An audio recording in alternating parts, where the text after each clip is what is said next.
इस वीडियो में हम लोग बात करने वाले हैं 67 बीपीएससी मेंस के बुक लिस्ट, रिसोर्सेज और स्ट्रैटेजी के बारे में। यहाँ पर मैंने आपको इससे पहले मैंने आपको बताए थे कि 67 बीपीएससी मेंस को प्रिपेयर करने से पहले आपको जो है प्रीवियस ईयर क्वेश्चन पेपर खरीदने हैं 20 सालों के, topic wise solve question paper GS paper के खरीदने हैं। और प्रीवियस ईयर क्वेश्चन पेपर को एनालाइज करने के बाद आपको जो है रिसोर्सेज को अरेंज करना होता है।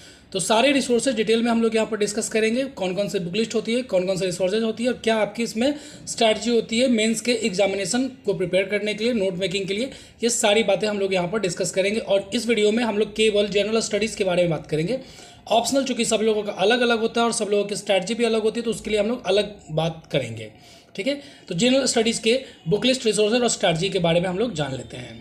तो आज हम लोग बात कर लेंगे बीपीएससी मेंस बुक लिस्ट के बारे में। ठीक है, देखिए सबसे इम्पोर्टेंट जो मैंने बताया बुक है वो आपका है केबीसी नैनो का mains previous year question papers. ये अरिहंत पब्लिकेशन में भी आती है और किसी और पब्लिकेशन की मिलती है तो भी कोई दिक्कत नहीं है। आपको सिर्फ यहाँ से टॉपिक सेलेक्ट करना है, आंसर का ओवरव्यू लेना है। ये स्पेशली नए कैंडिडेट के लिए तो बहुत ही ज़रूरी है। तो आपको मेंस की प्रिपरेशन की स्टार्टिंग आपको इन्हीं बुक से करनी पड़ेगी। तो हिंदी मीडियम वाले के लिए सामान्य ज्ञान अध्ययन करके आता है, व्याख्यात्मक हल प्रश्न पत्र, general studies topic wise solve papers है ना, 1994 से लेकर 2020 तक करता है इसमें। और ऑप्शनल के लिए इस तरह का आपको जो है वो क्वेश्चन पेपर मिल जाएगा पटना कॉलेज के सामने में, है ना। इसका 20 रुपये दाम है, आजकल शायद 30 रुपये में आता है, तो आप इसको परचेज़ करेंगे। लेकिन इसमें आंसर नहीं होते हैं और इन सभी में आंसर होते हैं, लेकिन इन सब के आंसर का भी कोई मतलब नहीं बनता है। बस आपको आइडिया लेना है कि किस तरह से चीज़ें होती हैं। और किसी अगर स्पेसिफिक टॉपिक के अगर आपको वहाँ पर आंसर नहीं मिल पा रहे कहीं से, तो आप इनका हिंट ले सकते हैं। तो ऐसा नहीं है कि बिल्कुल भी आंसर नहीं देखना है इन लोगों का, बस आपको आइडिया लेना है, टू कॉपी इन लोगों का नहीं करना है, समझ गए। तो ये आपका मस्ट बाई बुक है, आपको खरीदनी ही पड़ेगी। और यही एक इम्पॉर्टेंट बुक है जो कि हाँ कह सकते हैं कि मेंस के लिए इसकी ज़रूरत बिल्कुल और बिल्कुल है। अब देख लेते हैं थोड़ा सा एग्जामिनेशन पैटर्न को। तो मेंस में जो होता है वो जीएस पेपर 1 का, जो कि 300 मार्क्स का एक पेपर होता है, उसके बाद जीएस पेपर 2 होता है और ऑप्शनल पे आते हैं। ठीक है, तो जीएस पेपर 1 में 3 पार्ट होते हैं, जिसमें कि पहला पार्ट होता है हिस्ट्री का, दूसरा होता है करंट अफेयर का और तीसरा होता है स्टैटिक्स का। तो इसमें आपको 6 ऑप्शन दिए हुए रहेंगे, 3 बनाने होंगे और 38 नंबर का एक क्वेश्चन रहेगा। करंट अफेयर्स में 5 ऑप्शंस रहेंगे, आपको उसमें से 3 बनाने होंगे और ये भी 38 नंबर का रहेगा एक क्वेश्चन। और स्टैटिस्टिक्स में जो है वो आपका 2 क्वेश्चन लिखना होगा 4 क्वेश्चन में से, और ये 36 नंबर का होता है। तो इस तरह से कुल मिला के 300 मार्क्स का जीएस पेपर 1 होता है। इसी तरह से आपका जीएस पेपर 2 होता है, जो कि 300 मार्क्स का ही होता है, और इसमें जो होता है पॉलिटी, इकोनॉमिक्स एंड ज्योग्राफी या फिर और साइंस एंड टेक होता है। तो इसमें जो है पॉलिटी में आपको कभी 4 या कभी 5 में से 3 लिखने होते हैं, ये भी 38 नंबर का होता है। इकोनॉमिक्स एंड ज्योग्राफी मिला करके आपको 3 क्वेश्चन लिखने होते हैं, और इसमें जो है वो 4 में से 3 लिखना होता है। मैं यहाँ पर दिखाना भूल गया था, 4 में से 3 लिखना होता है। तो काफ़ी डिफ़िकल्ट है ये, और सबसे ज़्यादा मेहनत करने वाली ये चीज़ भी यही है। साइंस और टेक होता है, 4 में से 2 लिखना होता है, ठीक है, और ये 36 नंबर का होता है। एक होता है ऑप्शनल, और ये भी 300 मार्क्स का होता है, और इसमें पार्ट 1 और पार्ट 2 करके आते हैं। तो पार्ट 1 में से 6 में से 3 लिखना होता है, मतलब 6 ऑप्शन दिए जाते हैं, 3 लिखना होता है आपको। पार्ट 2 में भी वैसा ही है, 6 में से 3 लिखना होता है, और इसके भी जो नंबर होते हैं वो 50 मार्क्स के होते हैं। तो ये मैंने एग्जामिनेशन पैटर्न के बारे में थोड़ा थोड़ा बता दिया था। अब चलते हैं बुक लिस्ट पे। तो सबसे पहला आते हैं जीएस पेपर 1 के पार्ट 1 यानी हिस्ट्री पे। तो देखिए हिस्ट्री में जो है सिलेबस में कुछ कुछ चीज़ें लिखी हुई हैं, जैसे कि संथाल विद्रोह हुआ, बिरसा मुंडा आंदोलन हुआ, चंपारण सत्याग्रह हुआ, 1857 की क्रांति हुई बिहार के स्पेसिफिक में। तो यहाँ पर बेसिकली बीपीएससी का एग्जामिनेशन है, सभी टॉपिक में बिहार के स्पेसिफिक में ही आपको चीज़ें पढ़नी पड़ेंगी। ठीक है, तो एक तो आप इसका सिलेबस देख लीजिएगा, क्योंकि हिस्ट्री में ही थोड़ा सा सिलेबस में आपको लिखा हुआ है कि ये टॉपिक को पढ़ना है। उसके बाद बीपीएससी नोट्स करके एक वेबसाइट है, वहाँ पर आपको आंसर मिल जाएंगे, वहाँ से आप इसका हिंट ले सकते हैं। अगर वो इंग्लिश में है तो उसको कन्वर्ट करके हिंदी में आप ट्रांसलेट कर सकते हैं। ठीक है, जैसा कि मैंने बताया गूगल ट्रांसलेट ऐप का इस्तेमाल कर सकते हैं, कॉपी पेस्ट करके भी आप इस्तेमाल कर सकते हैं वेबसाइट के थ्रू। तो बीपीएससी नोट्स का एक वेबसाइट है, वहाँ पर सभी आंसर आपको मिल जाएंगे। इसके अलावा इम्तियाज़ अहमद सर की बुक है, जो कि पीटी में भी आपने पढ़ी थी, तो उसको भी जो है उसके कंटेंट हिंदी मीडियम में है, तो हिंदी वाले को एकदम बना बनाया मटेरियल मिल जाता है। लेकिन अंग्रेजी वाले क्या कर सकते हैं कि translate with help of Google translate application, जैसा कि मैंने बताया, आप उसको बोल करके ट्रांसलेट कर लीजिएगा गूगल ट्रांसलेट के मदद से, ठीक है। तो इम्तियाज़ अहमद सर की बुक है। उसके अलावा आपको यूट्यूब चैनल है जैसे कि आई स्टडी है, ER स्टडी हब है, एडिटोरिया है, आप सर्च कीजिएगा आपको मिल जाएंगे आसानी से ही। तो यहाँ से भी आपको जो है हिंदी मीडियम वालों के लिए बना बनाया मटेरियल मिल जाएगा। इंग्लिश मीडियम वाले उसी को हिंदी में लिख करके पहले जो है, अगर ज़्यादा दिक्कत हो रही है तो हिंदी में लिख करके उसको अंग्रेजी में ट्रांसलेट कर लिया करेंगे। थोड़ी सी मेहनत करनी पड़ेगी आपको। तो मेरा भी अंग्रेजी उतना बढ़िया नहीं था, लेकिन मैंने हिंदी में लिख करके उसको अंग्रेजी में ट्रांसलेट किया था। तो यूट्यूब चैनल भी आपकी काफ़ी मदद करते हैं। विकिपीडिया है आपको, जैसे 1857 की क्रांति थी, वीर कुंवर सिंह की भूमिका थी, बिरसा मुंडा थी, तो मैंने विकिपीडिया से उसको प्रिपेयर किया था, है ना। उसके बाद स्पेक्ट्रम की किताब जो आती है, जो कि पीटी में आपने पढ़ा था, उसका भी हेल्प ले सकते हैं नेशनल मूवमेंट के लिए, कांग्रेस का कंट्रीब्यूशन के लिए, आज़ादी के लिए। तो स्पेक्ट्रम की आपको मदद लेनी पड़ सकती है। यहाँ से आपको ट्राइबल मूवमेंट के बारे में, फिर जो है किसान आंदोलन के बारे में, यहाँ से आपको कंटेंट मिल जाएंगे। बिपिन चंद्रा बुक भी इसका एक ऑप्शनल है। तो स्पेक्ट्रम और बिपिन चंद्रा में से आप किसी का भी इस्तेमाल कर सकते हैं। और फिर केबीसी नैनो तो है ही, लेकिन इसमें भी आपको टोटली इसका आंसर को कॉपी नहीं करना है, आपको अपनी क्रिएटिविटी दिखानी है, अपना आंसर तैयार करना है और मल्टी डायमेंशनल आंसर लिखना है। ऐसा नहीं कि एकदम जो लिखा हुआ है इंटरनेट पे, यूट्यूब पे, उसी को हम अपने नोट में छाप दिए।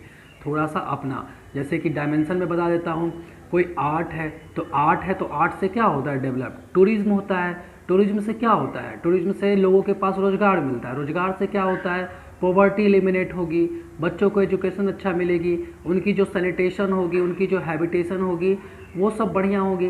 तो पूरा ओवरऑल सस्टेनेबल डेवलपमेंट हो जाता है उन लोगों का, है ना। तो किसी भी चीज़ को इस तरह से रिलेट करके अपने कॉपी में लिखना है, खास करके कंक्लूजन में। तो हिस्ट्री के लिए आपको इतना ही है। सिलेबस है, बीपीएससी नोट्स की वेबसाइट है, इम्तियाज़ अहमद सर की बुक है, यूट्यूब चैनल है, विकिपीडिया है, स्पेक्ट्रम है, बिपिन चंद्रा है और केबीसी नैनो है। हिस्ट्री इतने में से ही कंप्लीट हो जाएगा और हिस्ट्री में टेंशन लेने की ज़रूरत नहीं है, क्योंकि आपको 6 में से 3 लिखने होते हैं, तो टेंशन वाली बात यहाँ पर नहीं है।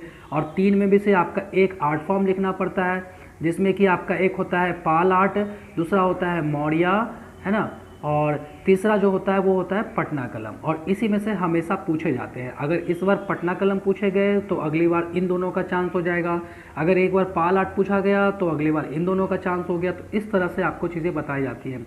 तो जब मैं डिटेल स्ट्रैटेजी बात करूँगा मेंस की, उस समय आपको ये चीज़ बता दूंगा। सेकेंड पार्ट आता है जीएस पेपर 1 का करंट अफेयर। तो करंट अफेयर में क्या है कि विजन आईएएस का मंथली मैगजीन और दृष्टि आईएएस का वेबसाइट और मैगजीन, और क्लियर आईएएस है, आईएएस बाबा है, इनसाइट इंडिया है, इस तरह की जो वेबसाइट है उसका इस्तेमाल कर सकते हैं। आरएस टीवी यानी राज्यसभा टीवी, उसके समरी अवेलेबल हो जाते हैं इंटरनेट पे, जैसे कि इनसाइट आईएएस है, दृष्टि आईएएस है, तो वहाँ पर समरी अवेलेबल हो जाते हैं, तो इनका भी हेल्प ले सकते हैं। और जो कंटेंट अंग्रेजी में अवेलेबल है ना, तो मैंने बता ही दिया कि आपको हिंदी में कैसे ट्रांसलेट करना, अगर हिंदी मीडियम वालों के लिए। तो इसके जो कंटेंट होते हैं ना, इसमें डाटा होते हैं, रिकॉग्नाइज्ड इंस्टीट्यूशन है ये लोग यूपीएससी के लिए है, तो उसी के कंटेंट को अगर आप बीपीएससी में कवर करते हैं ना, तो बिल्कुल अच्छा हो जाएगा। और बाकी सभी लोग मैगजीन क्या होता है ना, प्रतियोगिता दर्पण, घटना चक्र, इस तरह के मैगजीन में तो वो यूपीएससी वाले फीलिंग नहीं आती है। तो बीपीएससी में जब आंसर लिखेंगे यूपीएससी की तरह, तो उनको भी अच्छा लगेगा कि बच्चा जो है यूपीएससी की तरफ, यूपीएससी के कंटेंट को लिख रहा है, यूपीएससी की तरह लिख रहा है, तो नंबर आपको डेफिनेटली अच्छा मिलेंगे। तो विजन आईएएस, दृष्टि आईएएस, तो मैगजीन से क्या कर लेना है, पॉलिटी है, इंटरनेशनल रिलेशन है, इकोनॉमिक्स है, इन्वायरमेंट है, साइंस एंड टेक है, तो सभी सेक्शन वहाँ पर डिवाइड किए हुए रहते हैं। वहाँ से जो भी आपको लगे कि हाँ 4 पन्ने में इसका आंसर लिखा जा सकता है, उस टॉपिक को आप अपने कॉपी में प्रिपेयर कर लीजिएगा। प्लस जो भी न्यूज़ में बने रहते हैं मुद्दे, है ना, जैसे अभी अफगानिस्तान का मुद्दा बना हुआ था कि वहाँ से जो यूएस का एक्सट्रैक्शन हो गया, तो ये सब चीज़ें जो हैं, इस तरह के नोट्स आपको स्पेसिफिकली बनाने पड़ेंगे और कॉम्प्रिहेंसिव वे में करंट अफेयर में आपको मेहनत करने पड़ेंगे। ठीक है, तो मेरा समझना है कि आपको ये करंट अफेयर का डाउट क्लियर हो गया होगा। यहाँ पर आपको पीडी और घटना चक्र मैं रिकमेंड नहीं करूँगा। विजन आईएएस, दृष्टि आईएएस किसी भी मीडियम के हो। स्टैटिक्स के लिए कुछ नहीं है, आपको प्रीवियस ईयर जो क्वेश्चन बुक मैंने बताया केबीसी नैनो का, उसी का सिर्फ और सिर्फ 20 सालों का क्वेश्चन बना लीजिए, एनफ है, मोर देन एनफ है। और सिर्फ प्रैक्टिस कीजिए, और कुछ भी इसमें नहीं करना है। ज़्यादा हार्ड क्वेश्चन पूछे जाते हैं, बस क्वेश्चन का सही सिलेक्शन करना होता है और सही तरह से प्रैक्टिस करनी होती है। और अगर आपका ये अगर सही हो जाता है, जिसमें कि आपको 36 नंबर के 2 क्वेश्चन होते हैं, यानी 72 नंबर, तो अगर 72 नंबर आपके आ गए तो समझ लीजिए आपका सिलेक्शन हो जाएगा। जैसे मेरा 64वीं बीपीएससी में 2 क्वेश्चन मेरा छूट गया था करंट अफेयर्स का, लेकिन मैंने स्टैटिक्स जो है वो पूरी तरह से कंप्लीट अच्छी तरह से बनाया था, तो मेरा सिलेक्शन 64वीं में हो गया, है ना। 65वीं में क्या हुआ कि 65वीं में तो आपको पता है कि रैंक कितना इंप्रूव हो गया। तो स्टैटिक्स का आपका बहुत बड़ा रोल है, ये आपका सिलेक्शन करवाने में भी और रैंक को रेज करने में भी आपका इसका बहुत बड़ा हाथ है। और अगर आपको फिर भी लग रहा है कि स्टैटिक्स में और ज़्यादा मेहनत करनी पड़ेगी, तो इसके लिए यूट्यूब पे आप इसके बारे में सर्च कर लीजिए। लेकिन मेरा सजेशन यही रहेगा कि आप सिर्फ प्रीवियस ईयर क्वेश्चन पेपर्स को प्रैक्टिस कीजिए, बार बार प्रैक्टिस कीजिए और अपनी पकड़ बनाइए उसमें। अब आते हैं जीएस पेपर 2 में, जो कि मैंने बता ही दिया 300 मार्क्स का होता है। पॉलिटी, इकोनॉमिक्स एंड ज्योग्राफी और साइंस एंड टेक होता है। तो पार्ट वाइज हम लोग देख लेते हैं। पॉलिटी के लिए देखिए, पॉलिटी में क्या होता है ना कि कभी 4 में से 3 लिखना होता है और कभी जो है 5 में से 3 लिखना होता है, तो ये डिपेंड करता है, लेकिन 3 तो लिखने ही पड़ेंगे। तो इसके लिए एक बुक जो है वो आपका प्रीवियस ईयर क्वेश्चन पेपर्स हुआ। इससे मैंने बताया ही आपको कि क्या करना है कि identifies the topics which are asked in previous year examination. तो पिछले सालों में पूछा गया टॉपिक को आप आइडेंटिफाई कीजिए। Election commission, governor, fundamental right, duty, DPSP, इस तरह के टॉपिक आप डिफाइन कीजिए और उसके नोट्स बनाइए एम लक्ष्मीकांत की मदद से। ठीक है, ये बाइबल है पॉलिटी की, कहीं ज़्यादा भटकने की ज़रूरत नहीं है। और उसको जो है करेंट के साथ अपडेट कीजिए विजन आईएएस और दृष्टि आईएएस के मैगजीन से। इतना ही पॉलिटी में करने की ज़रूरत है। एक चीज़ें आपको ध्यान रखनी पड़ेगी कि always start answer with any article of the constitution. तो पॉलिटी में कोई भी, जैसे इलेक्शन कमीशन पूछा तो आर्टिकल 324 यूज़ करना है, फंडामेंटल ड्यूटी पूछा तो आपको आर्टिकल 51A यूज़ करना है। इस तरह से लिखना है कि according to article 51A our constitution provides for the fundamental duty, या फिर ऐसा लिख देना है कि संविधान के 51A के अनुसार जो है भारतीय संविधान में फंडामेंटल ड्यूटी ये चीज़ है ना। तो आर्टिकल से स्टार्ट करना है और एंड करना है आपको कमेटी रिपोर्ट और प्रीएम्बल से।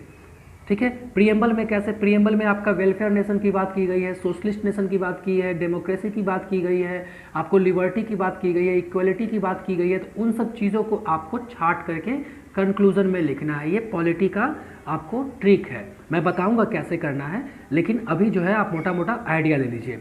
तो इसमें क्या है कि आपका प्रीवियस ईयर क्वेश्चन बुक और एम लक्ष्मीकांत की बुक और करेंट अफेयर का मैगजीन, इतना ही से आपका पॉलिटी कवर हो जाएगा। देखिए, इकोनॉमिक्स एंड ज्योग्राफी में सबसे ज़्यादा मेहनत लगती है, क्योंकि इसमें 4 में से केवल 3 बनाने पड़ते हैं, है ना। तो ऑप्शंस यहाँ पर कम है। तो इसके लिए आपको क्या करना है कि प्रीवियस ईयर क्वेश्चन पेपर्स को मैंने बता ही दिया। अब इसमें से जो है आपको identified topics like in employment, poverty, industry, small scale industries, urban development, rural development, minerals, waste management, food security, agriculture. तो इस तरह के टॉपिक को आइडेंटिफाई करना है और उनके स्पेसिफिक नोट बनाने हैं विद द हेल्प ऑफ दृष्टि आईएएस वेबसाइट या विजन आईएएस मैगजीन, है ना, या फिर आईएएस बाबा या न्यूज़पेपर। इन सब की मदद से आपको जो है एडिटोरियल आते हैं, हिंदू में, इंडियन एक्सप्रेस में आते हैं, वहाँ से भी आपको डाटा को एक्सट्रैक्ट करना है, वहाँ से भी आपको आइडिया लेना है।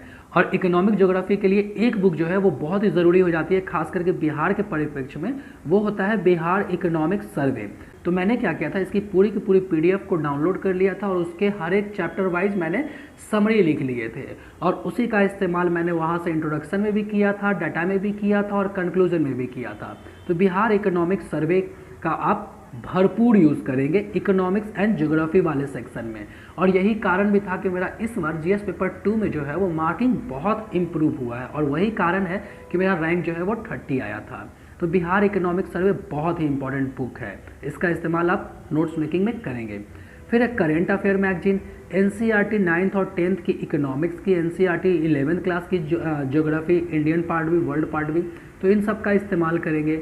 उसके बाद जो है इसमें ध्यान रखने वाली बात क्या है कि always start with any data और एनी कमिटी रिपोर्ट, स्कीम्स, ये सब का इस्तेमाल करके आप इंट्रोडक्शन में लगाएंगे, है ना। डाटा का इस्तेमाल करेंगे, कमेटी का, जैसे कि एग्रीकल्चर में अगर बात करें तो शांता कुमार कमेटी है, तो इस तरह की कमेटी की आपको बात करनी है। स्कीम है तो स्कीम का शुरुआत कर देना है, अगर आपको कमेटी याद नहीं है तो स्कीम की शुरुआत कर देना अकॉर्डिंग टू दिस स्कीम।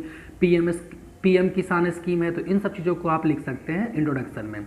और आंसर को आपको जो है बिहार स्पेसिफिक यहाँ पर ज़्यादा पूछे जाते हैं, तो आपको ये ध्यान रखना है बिहार स्पेसिफिक ही आंसर लिखना है, जो डिमांड है वही लिखना है आपको। और बिहार स्पेसिफिक आपको कहाँ से मिलेगा, बिहार इकोनॉमिक सर्वे से।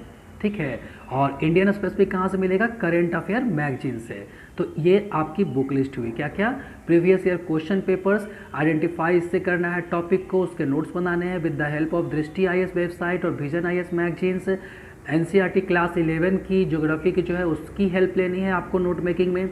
NCERT क्लास 9th और 10th की इकोनॉमिक्स की जो बुक है उससे हेल्प लेनी है आपको। उसके बाद करेंट अफेयर मैगजीन है, बिहार इकोनॉमिक सर्वे है और डाटा से स्टार्ट करना है, कमेटी रिपोर्ट से स्टार्ट करना है, एंड भी आप इसी से कर सकते हैं। और बिहार स्पेसिफिक आपको आंसर यहाँ पर लिखने के लिए बोला जाता है, तो बिहार स्पेसिफिक आंसर ही आप लिख के आएंगे, वहाँ पर नंबर आपको अच्छा आएगा। और देखिए मेंस में क्या होता है ना कि जो भी इस तरह से कुछ क्वेश्चन पूछे जाते हैं, मतलब ये एक ही क्वेश्चन है लेकिन एक ये हुआ, एक ये हुआ और एक ये हुआ, तो आपको जो है जब आंसर लिखेंगे तो इसका आंसर आप ये लिखेंगे, फिर इसका आंसर जब खत्म हो गया तो इसका यहाँ पर आप लिख देंगे कि दिस वाला पार्ट, और फिर उसका आंसर लिखेंगे। और उसके बाद जो है ये खत्म हो जाएगा तो तीसरा वाला पार्ट, मतलब हर एक पार्ट को आपको एड्रेस करना पड़ेगा और जो पूछा गया है उसी के अकॉर्डिंग आपको आंसर लिखना है, आलतू फालतू की बकवास नहीं करनी है। साइंस एंड टेक की बात कर लेते हैं। तो साइंस एंड टेक में भी वही है, previous year question paper, identified topics, nuclear energy, ISRO, biotechnology, pollution, climate change, global warming, waste management, इस सब तरह के जो है टॉपिक्स को आपको आइडेंटिफाई करने हैं, उसका नोट्स बनाना है with the help of current affairs magazine, Wikipedia, YouTube channel, Drishti IAS website, Bihar economic सर्वे। तो इन सब चीज़ों की मदद से आपको अपने नोट्स बनाने पड़ेंगे क्योंकि इन सब में कोई फिक्स्ड बुक है ही नहीं।